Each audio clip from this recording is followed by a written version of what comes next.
Ja, heute geht's weiter. Wir sind ja letzte Woche in dem Vorschauvideo bzw. im Planungsvideo in die Türkei gereist. Heute geht es darum, was wir in der Türkei dann machen, was wir planen, und das will ich euch zeigen. Mehr dazu nach dem Intro.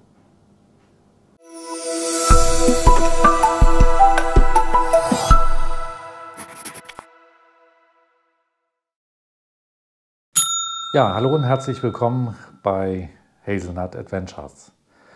Ich will euch heute zeigen, was wir jetzt schon mal doch ein bisschen geplant haben. Zuerst haben wir ja gesagt, wir planen nicht, was wir in der Türkei dann machen werden, welche Roadtrips wir dort machen werden.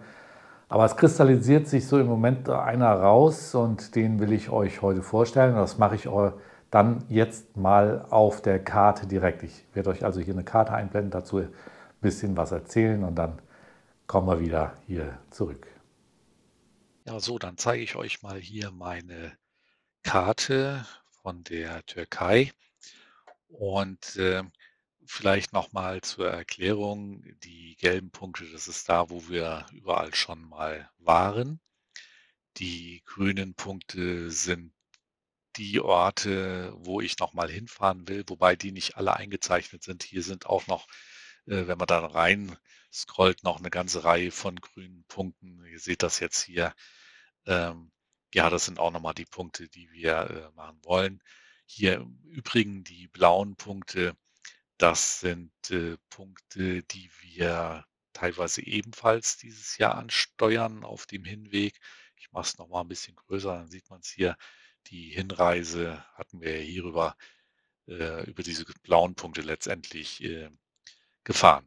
Aber darum soll es ja in diesem Video jetzt nicht gehen. Wir wollen ja euch zeigen, was wir planen für dieses Jahr im Sommer, wenn wir denn nämlich hier in Giresun angekommen sind. Und ich zeige euch, beziehungsweise in Pirasis angekommen sind, ich zeige euch einfach mal da, wo Pirasis denn liegt. Hier ist Pirasis, kleines, süßes Städtchen.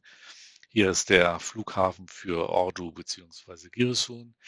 Der liegt jetzt etwa 5 Autominuten von unserem Zuhause hier entfernt. Auch hier vielleicht noch mal 'ne kleine Info dazu an diesem Flughafen. Da sind pro Tag vielleicht 5, 6, 7, wenn es hochkommt, vielleicht auch mal ein paar mehr Flugzeuge, die dort landen. Aber die fliegen meistens von dieser Strecke hier an und landen dann. Die Starts kriegen wir eigentlich gar nicht mit. Das Landen bekommen wir mit, wenn wir auf dem Balkon sitzen vielleicht. Der Krach, obwohl das relativ in der Nähe ist, hält sich in Grenzen. Ähm, Das ist auf keinen Fall so wie jetzt im Großraum Frankfurt, wo wir jetzt wohnen, mit dem Flugverkehr. Da sieht es ein bisschen anders aus. Den hört man natürlich mehr. Ja, nebendran hier ist Bulancak. Hier kommt dann Giresun. Kennt vielleicht der eine oder andere. Giresunspor ist im Moment eine Mannschaft in der ersten türkischen Liga, beziehungsweise in der, wie heißt sie da noch? Premier Liga. Nee, Premier Liga waren die Engländer. Super League. Super League heißt's. Und ja, die spielen hier, haben hier auch ein richtig schönes neues Stadion hingestellt bekommen. Ich zeige euch das auch mal hier. Na, das Stadion ist letztes Jahr fertig geworden. Wir haben ja in dem einen oder anderen Video das auch schon mal gezeigt, zumindest von außen waren wir also dort auch gewesen. So, aber jetzt zum eigentlichen Video. Wir wollen euch ja zeigen, wo es letztendlich hingehen soll. Und ich zeige es erst noch mal hier so in der Übersichtsgrade. Mal gucken, ob ich das ganz drauf kriege. Ja, hier unten ist der Wannsee. Da seht ihr hier auch schon ein paar grüne Punkte. Hier sind noch eine ganze Reihe grüne Punkte, die auch alle in der Türkei liegen. Und da wollen wir in diesem Jahr auch mal hin. Wie gesagt, starten tun wir, jetzt muss ich mal wieder rein scrollen, jetzt bin ich hier, da, da sind wir. So, starten wollen wir letztendlich dann hier, da wo dieses weiße Herz auf rotem Grund ist, das ist unser Zuhause, und werden dann wahrscheinlich hier in Richtung Giresun fahren und von hier aus dann in die Berge hier hinein. Das ist ein Weg, den wir schon öfter mal gefahren sind. Hier ist nämlich das Ort Derele. Und wer das mitgekriegt hat, da sind wir auch in den letzten Jahren immer mal durchgefahren.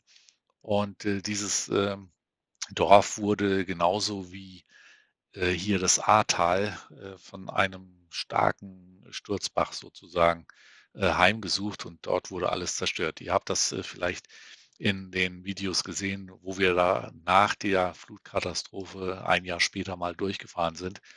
Das war dann schon ziemlich beeindruckend, dass so ein kleiner Fluss solche Zerstörung machen kann. Naja, von dort aus geht es jedenfalls weiter hier in die Berge hinein.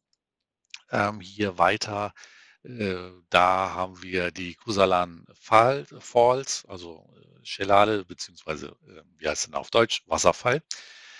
Auch da haben wir natürlich ein Video mal gemacht. Hier haben wir Göksu, Travertinle. Das sind im Grunde wie Pamukkale Kalksinterterrassen, allerdings nicht groß und vor allen Dingen komplett angelegt, also menschgemacht sozusagen. Naja, auf jeden Fall, da geht's weiter. Kommen wir hier dann in die Berge hier hinein ähm, und fahren durch die Berge hier durch, diese Straße, immer weiter, bis hier wir da unten sind. Da haben wir hier ähm, Tamsara, da geht's dann lang. Und hier, diese Straßen, die hier sind jetzt nicht so die Superstraßen. Allerdings, ich kann es vielleicht mal hier so zeigen, wenn man da mal so reinscrollt. Es ist zumindest mal hier eine feste Straße, die durch die Berge führt. Und da wollen wir dann entsprechend weiterfahren. Ich habe hier einen Punkt Virgin Mary Monastery. Es ist ein Kloster, was wir uns vielleicht mal angucken wollen. Und ja, hier haben wir auch noch ein paar Punkte. Das werden wir wahrscheinlich jetzt erstmal nicht machen. Wir wollen eigentlich hier erstmal weiterfahren. Dann hier Richtung hier unten lang, Richtung Erzincan. Hier in der Nähe von Erzincan gibt es dann hier auch nochmal so einen kleinen Göll, kleinen See, den wir uns angucken wollen. Ähm, Hier haben wir, das ist auch so ein Punkt, den ich mir gerne mal angucken möchte. Ihr kennt das vielleicht, Euphrat und Tigris, Urstromland und so weiter und so fort, biblische Geschichte. Und hier ähm, an der Stelle entsteht sozusagen aus den Zusammenflüssen aus diesem Fluss und von diesem Fluss der Euphrat. Und da mal hin, das ist dann eben an dieser Stelle gut. Ist aus, ups, jetzt bin ich hier aus dem Fenster gerutscht. Weiter geht's denn hier hinter Richtung Erzurum. Ja, da ist hier eins der ganz großen Skigebiete. Und ja, da wollen wir dann nochmal vorbei und dann, jetzt muss ich mal wieder ein bisschen rauskommen, damit ich die Richtung wieder finde. Ja, dann geht's dann weiter irgendwie hier in diese Richtung, auch wieder durch die Berge. Diyarbakir, ob wir da jetzt hinfahren, das weiß ich nicht. Da war das große Erdbeben. Wir, denke ich mal, werden das rauslassen und werden hier dann über Musch Richtung Wannsee fahren. Hier habe ich nämlich auch nochmal einen Punkt. Sind Kraterseen. Na, man kann das hier aus der Luft ganz gut sehen. Das ist der Nemrut-Krater und ist Naturschutzgebiet. Aber da werden wir dann auch mal gucken, ob wir denn da irgendwo hinkommen, zumindest wandern oder keine Ahnung, je nachdem, wie warm das denn auch in dieser Gegend wird. Weiter geht's hier unten um den Wannsee herum. Einfach hier so bis nach Wann. von wann aus wollen wir denn weiterfahren, wieder hier hoch. Und dann ist natürlich die Überlegung, ja, wie weit fahren wir denn? Wir haben jetzt hier unten, irgendwo haben wir, hier ist die Grenze zum Iran. Na, hier ist die Grenze zum Iran. Und da sind wir natürlich auch nicht so weit entfernt. Und ich würde ganz gerne dann auch hier oben in diese Ecke dann auch nochmal fahren. Hier haben wir den ähm, Ararat. Ja, kennt auch jeder, einer der, oder ist, glaube ich, der höchste Berg in der Türkei. Da ist angeblich die Arche Noah gelandet. Und da gibt es dann auch so ein entsprechendes Center. Das würde ich mir ganz gerne mal angucken.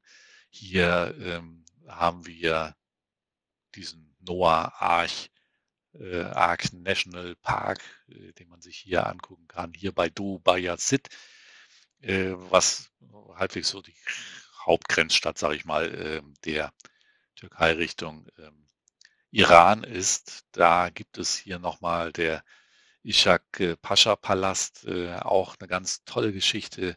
Das würde ich mir ganz gerne nochmal anschauen. Da hat man einen riesigen Überblick über die ganze Ebene.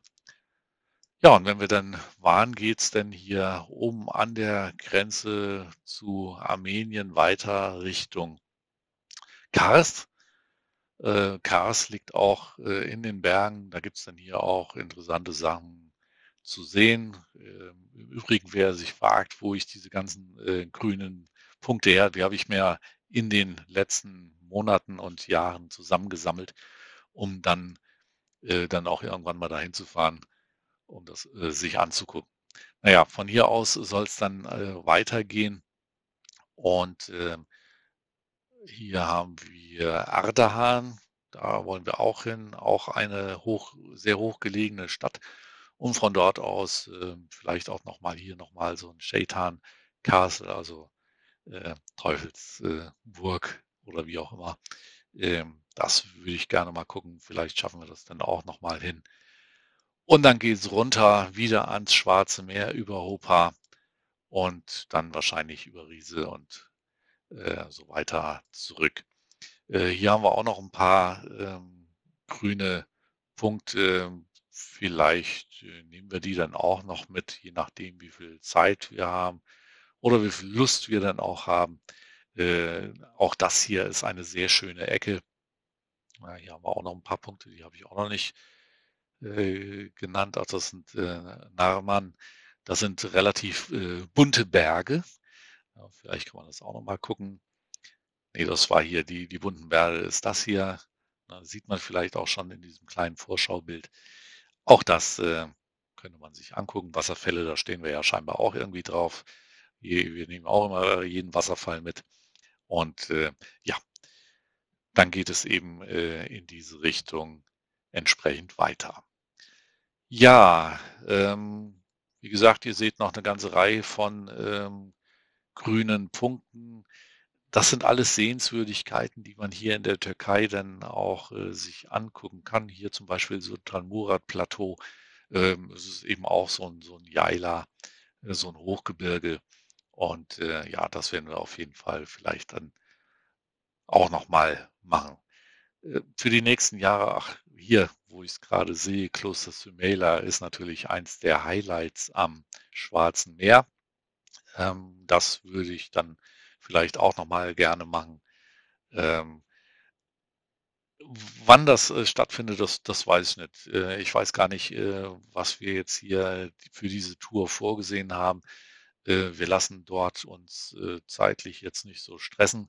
Wir fahren einfach los, denke ich mal, werden uns unterwegs dann Hotels aussuchen und werden eben fahren, wie uns das beliebt. Und da werden wir dann halt einige dieser grünen Punkte anfahren und alles, was übrig ist, bleibt dann für die nächsten Jahre. Ihr seht auch hier unten, da ist, ja, hier sind wir im Erdbebengebiet, Iskenderun, Osmaniye, Antakya. Auch diese Bereiche stehen auf unserer Liste drauf. Nur werden wir da garantiert dieses Jahr nicht hinfahren. Die Leute haben jetzt andere Probleme und ja, aber da sind halt auch noch ein paar Sachen, die wir in den nächsten Jahren irgendwann mal dann machen und uns angucken werden. Ja, das soweit zu dieser Tour. Weiterhin, das ist so eine Rundreise, die wir uns vorstellen können. Eine andere Rundreise beziehungsweise anderen Weg, den wir machen würden, ist hier vielleicht auch nochmal am Meer entlang. Bis nach Samsun kennen wir das Ganze schon so ein bisschen. Weil aus den Bergen hier von Samsun, hier aus dieser Ecke, da kommen wir dann auch immer gefahren, wenn wir auf dem normalen Weg in die Türkei fahren. Aber was vielleicht interessant ist, ist eben auch hier weiter. Ihr seht, da sind auch noch mal ein paar ähm, grüne Fleckchen, nämlich hier zum Beispiel, ich gehe da mal ran, das ist hier Sandstrand. Das ist ein riesiges Strandgebiet. Hier kann man auch sehr gut ähm, entsprechend mal ein bisschen chillen. Das habe ich mal hier auf meiner Liste drauf. Und was haben wir hier nochmal? Sinop. Ja, das sind so die Städte hier an der Schwarzmeerküste, die auch sehr schön sind. Hier haben wir dann Inebolu oder Karabük. Dann haben wir hier nochmal so ein Chelale, also ein Wasserfall. Dann haben wir hier natürlich Amasya, nee, Amasra, so Amasra, auch eine ganz sehr interessante und schöne Stadt mit so einer kleinen Insel dabei. Also, ihr seht die Schwarzmeerküste und dann teilweise auch so ein bisschen das Hinterland hier ist sehr interessant, lohnt sich auf jeden Fall. Was wir in den letzten Jahren halt abgegrast haben, ist das, was ihr hier in Gelb seht. Und ja, es ist ein kleiner Teil von dem, was es noch alles zu sehen gibt.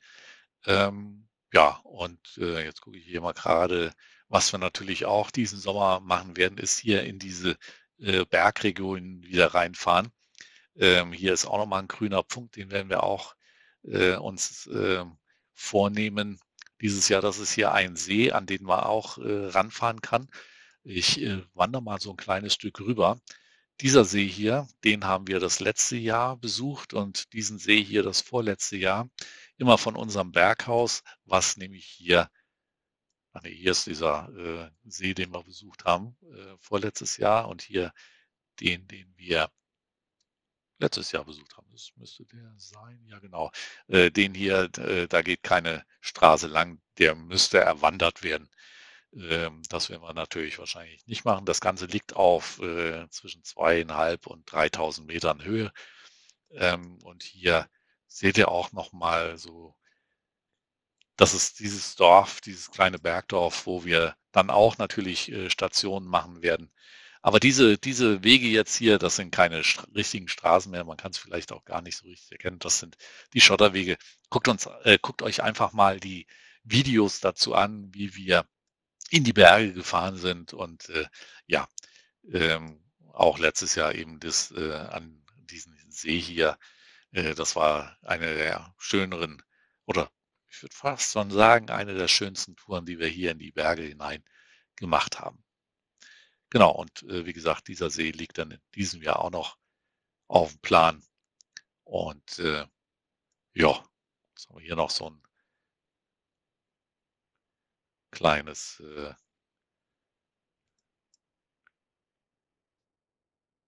ach ja, da gibt's so eine Serie im Fernsehen, ähm, die heißt Kuzey Yıldız. Und Kuzey Yıldız wurde hier gedreht. Das ist so eine türkische Serie, die hier an diesem See gedreht wird. Und wenn man genau hinguckt, da sieht man nämlich hier noch die Aufnahmewagen vom Filmteam. Normalerweise ist das so ein kleines, beschauliches Dorf, aber hier ist das Filmteam angerückt und hat dann hier Film gedreht. Diese Serie könnt ihr im Übrigen bei YouTube auch gucken. Kuzey Yıldız heißt sie. Ist auch ganz schön dann Ordu dargestellt. Ja, diese Stadt hier, das ist ja auch eine meiner Lieblingsstädte hier an der Schwarzmeerküste, halt in der Nähe von unserem Zuhause.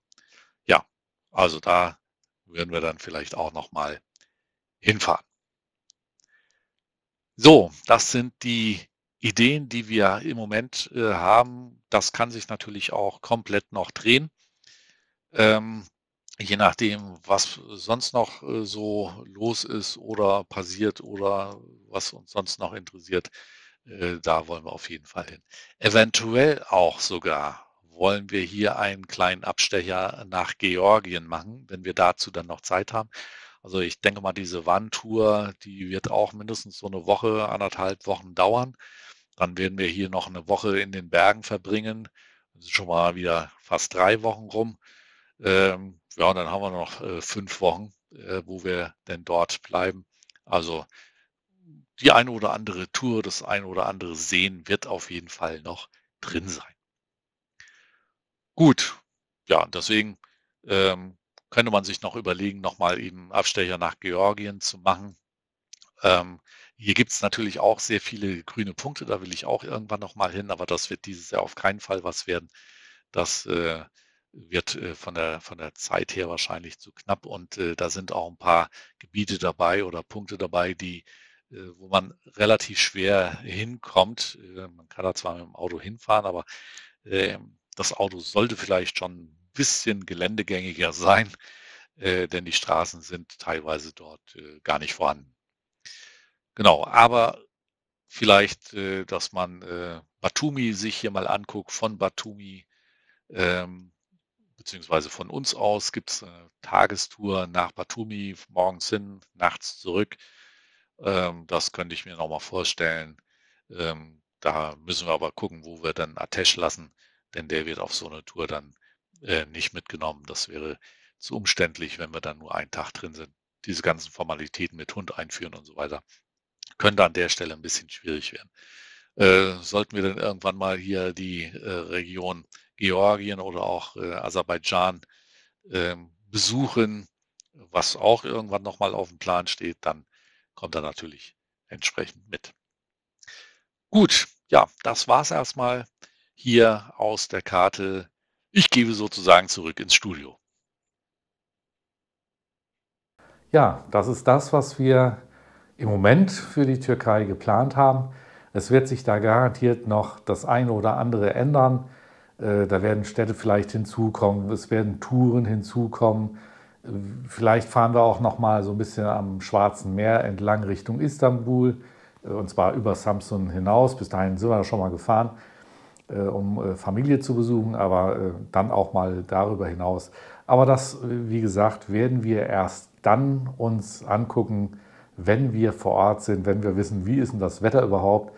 Wenn es schlechtes Wetter ist, dann lohnt es sich nicht, solche Touren zu machen. Da haben wir dann auch keinen Spaß dran. Wir sind knappe 2 Monate in der Türkei. Insofern haben wir da genug Zeit, irgendwelche Touren auch zu machen. Und ihr könnt ja gerne mal in die Kommentare unten reinschreiben, was ihr für Ziele noch sehen wollt. Vielleicht nehmen wir das dann auch mit in unsere Tour dann auf und dann gucken wir mal, was wir da machen. Das nächste Video oder eventuell die nächsten 2 Videos werden darum gehen, wie wir die Rückreise antreten. Die Rückreise ist dann im Grunde für uns so ein bisschen der Höhepunkt dann auch. Rückreise aus der Türkei nach Deutschland, da haben wir eine richtig tolle Tour vor uns, die natürlich auch ein Großteil in der Türkei stattfindet, aber dann auch noch ein paar andere Länder, in denen wir jetzt so noch nicht waren, beinhalten wird. Und da könnt ihr euch dann in der nächsten Woche drauf freuen. Bis dahin, bleibt uns weiterhin gewogen, abonniert unseren Kanal, drückt auf die Glocke, damit ihr jederzeit informiert werdet, wann ein neues Video kommt. Und dann sehen wir uns nächste Woche wieder. Bis dahin, tschüss.